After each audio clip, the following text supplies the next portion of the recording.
बोलिए एक बार भगवान श्री कृष्ण के एक हाथ दुটো তুলে রাখা যাবে কি না? না, আমার জন্য তুলতে হবে না। এই যে 24 ঘন্টা 365 দিন দুটো ভাই হাত তুলে রেখেছে, যে দুটো ভাই হলো এক হলো গৌর এক হলো নিতাই, মানে তারা আমাদের জন্য হাত তুলে রেখেছে 24 ঘন্টা, আমরা 1 মিনিট তাদের জন্য তুলতে পারবো না? এখানে যতজন বসে আছেন যতজন দাঁড়িয়ে আছেন প্রত্যেকেরই হাত আছে, যদি হাত থাকে প্রকৃতই তাহলে সবাই মিলে একবার তুলুন তো দেখি। ও হরে কৃষ্ণ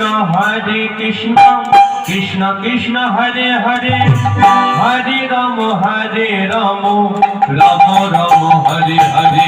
হরে কৃষ্ণ কৃষ্ণ কৃষ্ণ হরে হরে।